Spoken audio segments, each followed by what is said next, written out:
ബലഹീനയുമായ എന്നെയും എൻ്റെ കുടുംബത്തെയും പരിശുദ്ധ അമ്മ ജീവനോടെ പ്രത്യക്ഷപ്പെട്ട ഈ തിരുവാൾത്താരയിൽ എത്തിച്ചതിന് പരിശുദ്ധ അമ്മയ്ക്കും തിരുക്കുമാരനും 1000 നന്ദി പറയുന്നു. എൻ്റെ പേര് ലിസ. ഞാൻ ഇടുക്കി ചേലച്ചുവട് ചുരുളി ഇടവകയിൽ നിന്നും വരുന്നു. ഞാൻ ആദ്യമായിട്ട് ഉടമ്പടി എടുക്കുന്നത് 2024 സെപ്റ്റംബർ 19 അതിനു മുമ്പ് കൃപാസനത്തിൽ വന്നിട്ടുണ്ട്. പ്രാർത്ഥിച്ച എല്ലാ കാര്യങ്ങളും പരിശുദ്ധ അമ്മ എനിക്ക് സാധിച്ചു തന്നിട്ടുമുണ്ട്. എങ്കിലും ഉടമ്പടി എടുക്കുന്നതിന് പേടിയായിരുന്നു. ഒത്തിരി നിബന്ധനകളൊക്കെ ഉണ്ടെന്ന് എല്ലാവരും പറഞ്ഞു കേട്ടിട്ടുണ്ട്. ഞാനൊരു റിട്ടയേർഡ് ടീച്ചറാണ്. പഠിപ്പിച്ചുകൊണ്ടിരിക്കുന്ന സമയത്ത് തന്നെ ഞാൻ ദിവസവും 3 ജപമാല അർപ്പിക്കുമായിരുന്നു. അതൊരു വലിയ കാര്യമായിട്ടാണ് അന്ന് എനിക്ക് തോന്നിയിരുന്നത്. പക്ഷേ റിട്ടയർ ആയതിന് ശേഷം എനിക്ക് മാതാവിൻ്റെ അടുത്ത് അന്ന് സ്കൂളിലേക്ക് പോകുന്ന വഴിക്കും തിരിച്ചു വരുന്ന വഴിക്കുമൊക്കെ ആയിരുന്നു ജപമാല അർപ്പിച്ചിരുന്നത്. എന്നാൽ റിട്ടയർ ആയതിനു ശേഷം എനിക്ക് മാതാവിൻ്റെ മുമ്പിലിരുന്ന് ദിവസവും ധാരാളം ജപമാലകൾ അർപ്പിക്കുവാനും അതുപോലെ തന്നെ അച്ഛൻ്റെ ടോക്കുകൾ 30 മിനിറ്റുകളൊക്കെ ഉള്ളത് ഞാൻ ഓട്ടോമാറ്റിക്കായിട്ട് കൂടാൻ തുടങ്ങി. അങ്ങനെ കേട്ടുകൊണ്ടിരിക്കുന്ന സമയത്താണ് ഒരു ദിവസം ഉടമ്പടി എടുക്കണമെന്ന് എൻ്റെ മനസ്സിൽ തോന്നിയത്. അപ്പോൾ ഞാൻ വന്ന് ഉടമ്പടി എടുത്തു.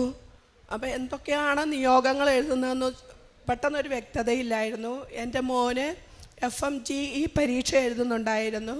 അവന് ചൈനയിലാണ് MBBS പഠിച്ചത്. അപ്പം ഞാൻ ആദ്യത്തെ നിയോഗം അതാണ് വെച്ചത്. എല്ലാം ഭൗതികമായ നിയോഗങ്ങളായിരുന്നു ഞാൻ വെച്ചിരുന്നത്. അവന് 3 പ്രാവശ്യം എക്സാം എഴുതി. ഇൻറ്റേൺഷിപ്പ് നടക്കുമ്പോൾ തുടങ്ങി അവർക്ക് എക്സാം എഴുതാം. ആദ്യത്തെ എക്സാമിന് അവന് 7 മാർക്കിന് ഫെയിലായി. രണ്ടാമത്തെ എക്സാം പഠിത്തവും ഇൻറ്റേൺഷിപ്പും ഒക്കെ കഴിഞ്ഞ് വന്നപ്പോഴാണ് എഴുതിയത്. ആ ജൂലൈ മാസത്തെ പരീക്ഷയ്ക്ക് 5 മാർക്കിന് തോറ്റു.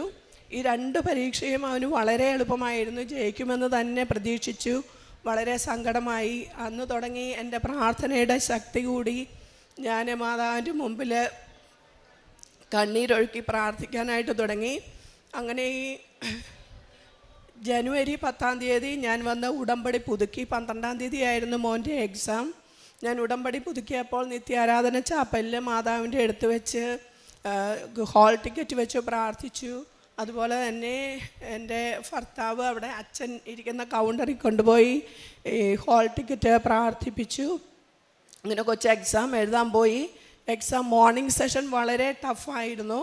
അപ്പം പോകുന്നതിന് മുമ്പ് ഉടമ്പടി കാശ് രൂപവും അതുപോലെ തന്നെ തേൻ കുടിപ്പിച്ചു കൊച്ചിനെ. തേൻ ഞാൻ 5 തുള്ളിയാണ് കൊടുത്തത്. എനിക്കറിയില്ല, എനിക്ക് മനസ്സിൽ തോന്നി ഈശോയുടെ 5 തിരുമുറുകൾ ഓർത്ത് 5 തുള്ളി തേൻ ഞാൻ കൊച്ചിന് കൊടുത്തു. അതുപോലെ തന്നെ തൈലം നെറ്റിയിൽ കുരിശ് വരച്ച് പ്രാർത്ഥിച്ച് കൂടുതൽ വരച്ചു. അവൻ എക്സാമിന് കയറിയപ്പോൾ ആ തൈലം തൊട്ട് മൗസലൊക്കെ വരച്ചു. അങ്ങനെ എക്സാം എഴുതി കഴിഞ്ഞു. ഫസ്റ്റ് സെഷൻ വന്നപ്പോൾ പറഞ്ഞു അപ്പടി പാടായിരുന്നു. സെക്കൻഡ് സെഷനും അവന് അതുപോലെ തന്നെ പരീക്ഷയ്ക്ക് പോയപ്പോൾ ഉടമ്പടി തൈലം പപ്പ അവന് നെറ്റിയിൽ പുരട്ടിക്കൊടുത്തു, പ്രാർത്ഥിച്ചു. പരീക്ഷ എഴുതി. ഭയങ്കര ടഫായിരുന്നു. അവന് പരീക്ഷ കഴിഞ്ഞ് വരുമ്പോൾ പറഞ്ഞു അപ്പടി വിഷമമായിരുന്നു, ഒരു പ്രതീക്ഷയുമില്ല. അപ്പം ഞാൻ പറഞ്ഞു മാതാവ് കൊച്ചിനെ സഹായിക്കും. മനസ്സിൽ പറഞ്ഞു not by merit but by grace എന്ന് പറഞ്ഞുകൊണ്ടിരുന്നോളാൻ പറഞ്ഞു. അങ്ങനെ കൊച്ച് പരീക്ഷയുടെ റിസൾട്ട് വന്നു. റിസൾട്ട് വന്നപ്പോൾ മാതാവ് ആദ്യം എനിക്ക് 180 മാർക്ക് കാണിച്ചു തന്നപ്പോൾ ഞാൻ പറഞ്ഞു മാതാവ് എനിക്ക് അത്രയും മാർക്കൊന്നും എൻ്റെ കൊച്ചിന് കൊടുക്കണ്ട, ജസ്റ്റ് പാസ് മതി.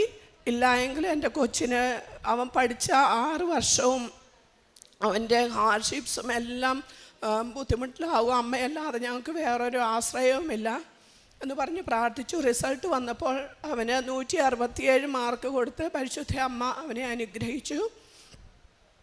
എക്സാമിൻ്റെ കഴിഞ്ഞ് വരുമ്പോൾ ഡിഫിക്കൽറ്റി ലെവൽ പറയുമ്പം അവനോട് പപ്പ പറഞ്ഞു നീ ഇനി ഒന്നും ഓർക്കണ്ട, പെട്ടെന്ന് തന്നെ പോയി ഉടമ്പടി എടുത്ത് മാതാവിനെ മുറുക്കെ പിടിച്ചോളാൻ പറഞ്ഞു.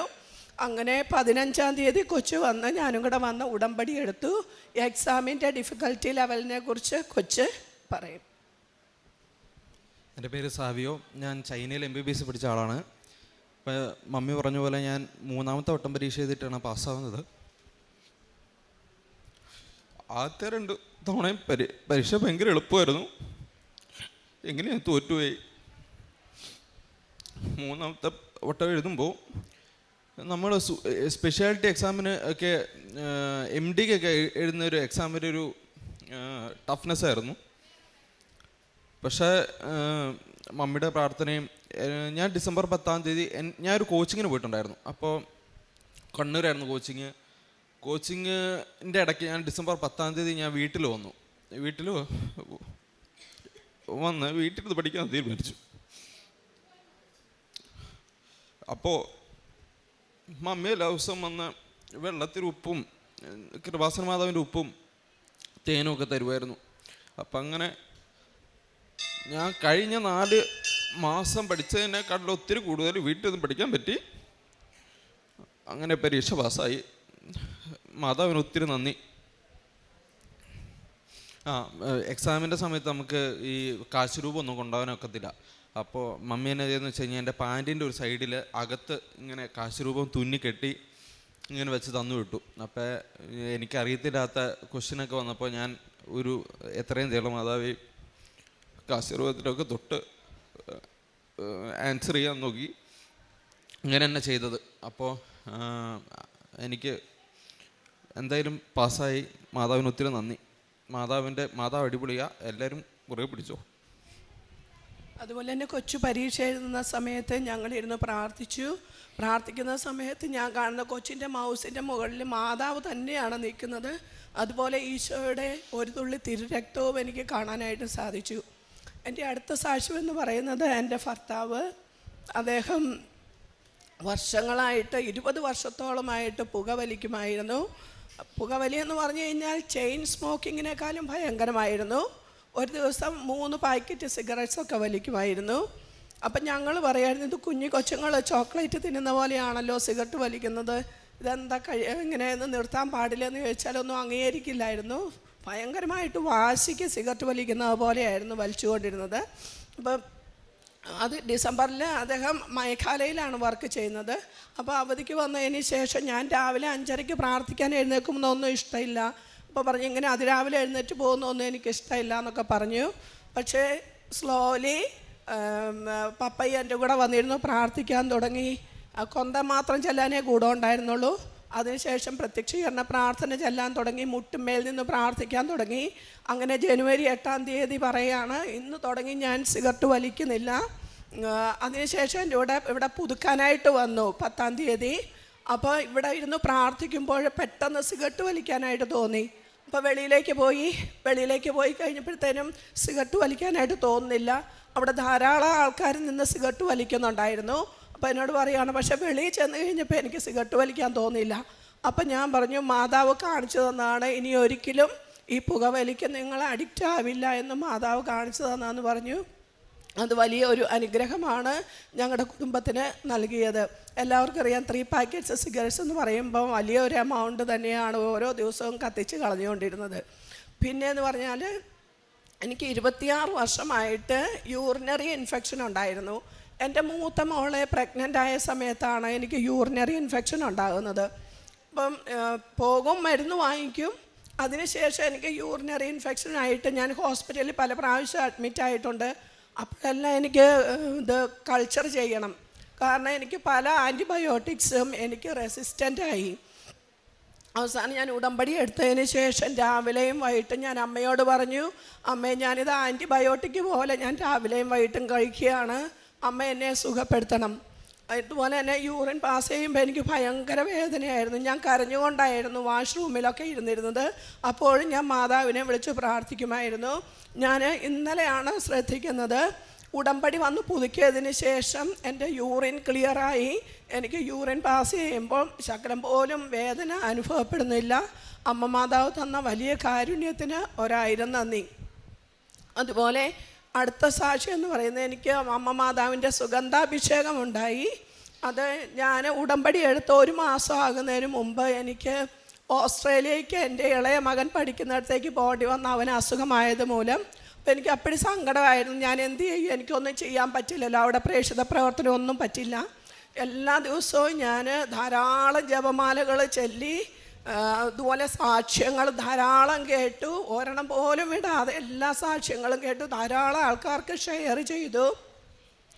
അങ്ങനെ ഒരു ദിവസം ഞാൻ സാക്ഷ്യം കേട്ടുകൊണ്ടിരിക്കുമ്പോൾ എനിക്ക് പെട്ടെന്ന് നല്ല സുഗന്ധം അനുഭവപ്പെട്ടു. അപ്പോൾ അവിടെ എന്ന് പറഞ്ഞാൽ ഒരു യൂണിറ്റാണ്, കിച്ചണ്, ഡൈനിങ്, അതെല്ലാം കൂടെ ഒറ്റൊരു വലിയ മുറിയാണ്. അപ്പം ഞാൻ എല്ലായിടത്തും ഓടി നടന്ന് നോക്കി ഇത് എവിടെ നിന്നാണ് മണം വരുന്നതെന്ന്. പക്ഷേ എല്ലാ ജനലുകളും കതകുകളൊക്കെ അടച്ചിട്ടിരിക്കുകയായിരുന്നു. അപ്പോൾ എനിക്ക് മനസ്സിലായി ഇത് മാതാവിൻ്റെ സുഗന്ധാഭിഷേകമാണെന്ന്. അന്ന് തുടങ്ങി എനിക്ക് 38 വയസ്സ് തുടങ്ങി ഞാൻ മുട്ടിന്മേൽ നിന്നിട്ടില്ല, മുട്ടിന് വേദന കാരണം. അന്ന് തുടങ്ങി എനിക്ക് കുടുംബ പ്രാർത്ഥന മുഴുവനും മുട്ടേ നിന്ന് പ്രാർത്ഥിക്കാനുള്ള കൃപ അമ്മ മാതാവ് തന്നു. അതുപോലെ തന്നെ എൻ്റെ കൊച്ചിന് അസുഖമായിട്ടായിരുന്നു ഞാൻ ഓസ്ട്രേലിയയിൽ പോയത്. ഞാൻ അവിടെ ചെന്ന് കഴിഞ്ഞപ്പോൾ അവന് എല്ലാ ദിവസവും വയറുവേദനയായിരുന്നു. വയറിൽ മാതാവിൻ്റെ തൈലം പുരട്ടി പ്രാർത്ഥിച്ചു, ചങ്കിൽ പുരട്ടി പ്രാർത്ഥിച്ചു. ഇപ്പം എൻ്റെ കൊച്ചിന് യാതൊരു വയറുവേദനയുമില്ല. അവൻ നല്ല സുഖമായിട്ട് അവൻ്റെ പഠനവും അതുപോലെ പാർട്ട് ടൈം ജോലിയുമായിട്ട് പോകുന്നു. അമ്മ മാതാവ് ഞങ്ങളുടെ കുടുംബത്തിന് ചെയ്തു തന്ന എല്ലാ അനുഗ്രഹങ്ങൾക്കും 1000 നന്ദി പറയുന്നു. എൻ്റെ ആത്മീയ ജീവിതത്തിൽ ധാരാളം ഉയർച്ച എനിക്കുണ്ടായി. അച്ഛൻ എന്നാലും ഞാനിപ്പോഴും വിചാരിക്കുന്ന, അച്ഛൻ പറയാറുണ്ട് 4ാം ക്ലാസ്സാണ് എന്നാണ് ഞാനിപ്പോഴും വിചാരിക്കുന്നത്. എനിക്ക് ഒത്തിരി ജപമാലകൾ ചെല്ലാനും സാക്ഷ്യം കേൾക്കാനും മറ്റുള്ളവരെ കേൾക്കാനുമായിട്ടുള്ള അനുഗ്രഹം അമ്മ മാതാവ് തന്നു. അതുപോലെ തന്നെ കാരുണ്യ പ്രവർത്തികൾ ചെയ്യാൻ, പത്രം വിതരണം ചെയ്യാനായിട്ട് എൻ്റെ ഭർത്താവാണ് ഞങ്ങളെ കഴിഞ്ഞ ദിവസം ഞങ്ങൾ 1.5 മണിക്കൂർ യാത്ര ചെയ്ത് കൊച്ചിൻ്റെ ഉടമ്പടി പത്രം, കൃപാസന പത്രം ഉണ്ടായിരുന്നു, എൻ്റെ ഉടമ്പടി പുതുക്കിയപ്പോഴത്തെ പത്രം ഉണ്ടായിരുന്നു. എല്ലായിടത്തും പോയി ഞങ്ങൾ 1.5 മണിക്കൂർ യാത്ര ചെയ്ത് എല്ലാവർക്കും പത്രം കൊടുത്തു. കാരുണ്യ പ്രവർത്തികൾ ഞങ്ങളെ കൊണ്ടാകുന്നത് പോലെയൊക്കെ ചെയ്യുന്നുണ്ട് അമ്മ. അതുപോലെ തന്നെ ഒരു കാര്യം ഞാൻ പറയാനുള്ളത്, ഞാൻ ഉടമ്പടി എടുത്തപ്പോൾ ആ 90 ദിവസവും നോയമ്പെടുത്താണ് ഞാൻ പ്രാർത്ഥിച്ചത്. ഓസ്ട്രേലിയയിലാകുമ്പോൾ ഒത്തിരി നോൺ വെജ് കഴിക്കാനുള്ള സാധ്യതകളൊക്കെ ഉണ്ടായിരുന്നു. എന്നാലും ഞാൻ മാതാവിനോട് പ്രാർത്ഥിച്ച് നോയമ്പെടുത്ത് എൻ്റെ കുഞ്ഞുങ്ങൾക്ക് വേണ്ടി പ്രാർത്ഥിച്ചു. അമ്മ മാതാവ് ഞങ്ങളുടെ കുടുംബത്തിന് നൽകിയ വലിയ വലിയ അനുഗ്രഹങ്ങൾക്ക് എത്ര നന്ദി പറഞ്ഞാലും മതിയാവില്ല. യേശുവേ നന്ദി, യേശുവേ സ്തോത്രം. യെശയ്യാ പ്രവാചകൻ്റെ പുസ്തകം 60:19 തിരുവചനം അരുളി ചെയ്യുന്നു: പകൽ സൂര്യനായിരിക്കുകയില്ല, ഇനി നിനക്ക് പ്രകാശം തരിക. നിനക്ക് പ്രകാശം നൽകാൻ രാത്രിയിൽ ചന്ദ്രനായിരിക്കുകയില്ല. പ്രശോഭിക്കുന്നത് കർത്താവായിരിക്കും നിൻ്റെ നിത്യമായ പ്രകാശം, നിൻ്റെ ദൈവമായിരിക്കും നിൻ്റെ മഹത്വം. ലിസ സോണിയും കുടുംബവും തങ്ങളുടെ കുടുംബത്തിലേക്ക് ദൈവിക കൃപകൾ വർഷിക്കപ്പെടുന്നതിൻ്റെ അനുഭവങ്ങൾ പങ്കുവയ്ക്കുമ്പോൾ തൻ്റെ മകൻ്റെ FMG എക്സാം, ഇവിടെ ഓരോ ദിവസവും ഈ എക്സാമിന് അറ്റൻഡ് ആകുന്ന മക്കളുടെ അനുഭവ സാക്ഷ്യങ്ങൾ ഇപ്പോൾ ധാരാളമായിട്ട് വരുന്നുണ്ട്. ഒരു MBBS കഴിഞ്ഞ മകന് രജിസ്ട്രേഷൻ ഇന്ത്യൻ ലൈസൻസ് എക്സാം, അതാണ് FMG. അത് കിട്ടിയില്ലെങ്കിൽ ആ 6 വർഷത്തെ പഠിത്തം, അത് ഇവിടെ ഈ മകൾ തന്നെ പറഞ്ഞു, അതെല്ലാം പിന്നെ വെറുതെയാണ്. അപ്പോൾ തനിക്ക് 2 പ്രാവശ്യം അറ്റൻഡ് ചെയ്തിട്ടും തനിക്കതിന് കഴിഞ്ഞില്ല. എന്നാൽ പിന്നീട് എങ്ങനെ തനിക്കത് സാധ്യമായി എന്ന് സാവിയോ എന്ന ഡോക്ടർ തന്നെ ഇവിടെ പങ്കുവയ്ക്കുന്നുണ്ട്. ഡോക്ടർ പറഞ്ഞ വാക്ക്, ഈ മാതാവ് അടിപൊളിയാണ്, മുറുകെ പിടിച്ചോ. അതായത് ഒരിക്കലും ഒരിടത്തും സംഭവിക്കാത്ത കാര്യങ്ങളൊക്കെ കൃപാസന അൾത്താരയിൽ ഓരോ ദിവസവും പങ്കുവയ്ക്കപ്പെടുന്നുണ്ട്. അമ്മ വെറുതെ ഇരിക്കുന്നില്ല. അമ്മ സ്വർഗത്തിൽ നിന്ന് ഇവിടെ പ്രത്യക്ഷപ്പെട്ടത് വെറുതെ ഇരിക്കാനല്ല, ഓടി നടക്കാനാണ്. ആ ഒരു തീഷ്ണത അമ്മയുടെ മധ്യസ്ഥതയിൽ ഉടമ്പടി എടുക്കുന്ന മക്കളുടെ ജീവിതത്തിലും അമ്മ പ്രതീക്ഷിക്കുന്നുണ്ട്. തൻ്റെ മകന് വേണ്ടി ഓടി നടക്കുക, തൻ്റെ മകൻ്റെ കാര്യം എല്ലാവരോടും പങ്കുവയ്ക്കുക.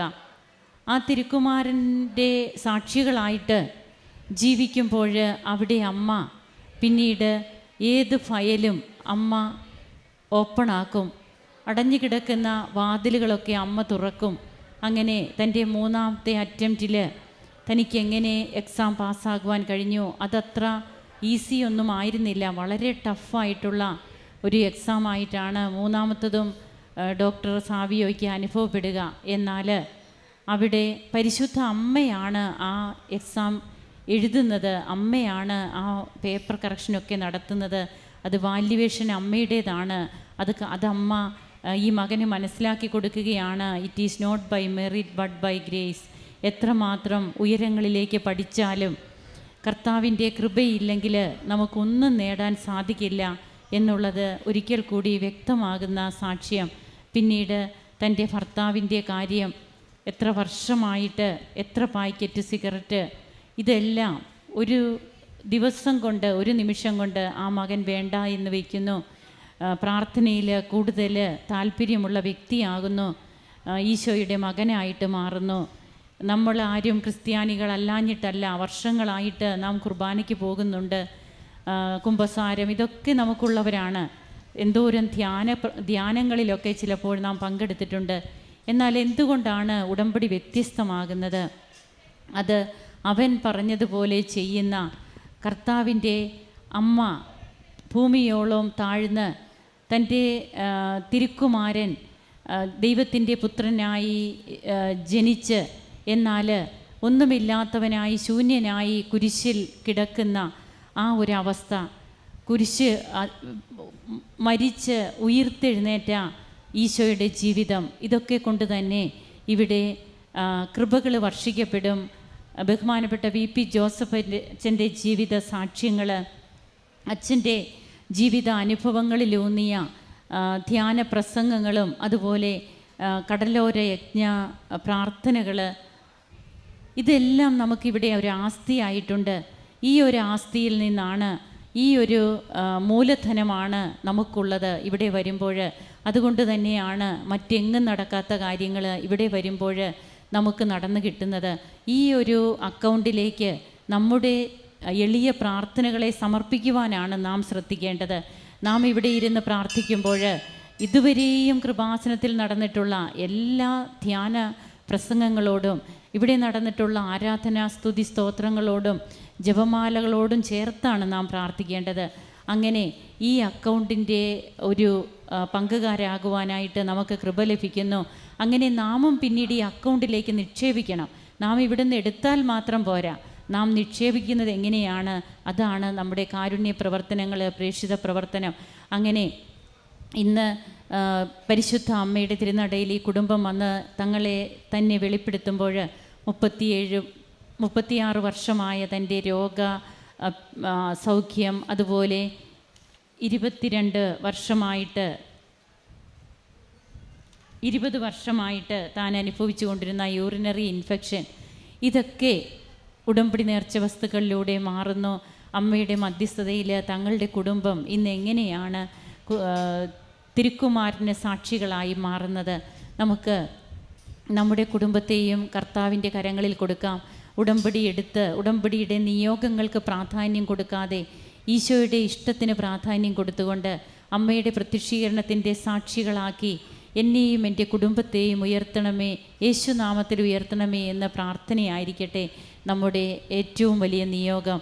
നമുക്ക് കരങ്ങളടിച്ച് ദൈവത്തെ ആരാധിക്കാം. യേശുവേ നന്ദി, യേശുവേ സ്തുതി, യേശുവേ ആരാധന. അത്യപൂർവ ദൈവാനുഭവങ്ങൾ ഇനി നിങ്ങൾക്കും സ്വന്തം. ഈ യൂട്യൂബ് ചാനൽ ഇതുവരെ സബ്സ്ക്രൈബ് ചെയ്തിട്ടില്ലെങ്കിൽ ഇപ്പോൾ തന്നെ സബ്സ്ക്രൈബ് ചെയ്യുക. ഈ വീഡിയോ ഇപ്പോൾ തന്നെ നിങ്ങളുടെ സുഹൃത്തുക്കൾക്ക് ഷെയർ ചെയ്തുകൊണ്ട് കർത്താവിൻ്റെ പ്രേക്ഷിതരാകുക.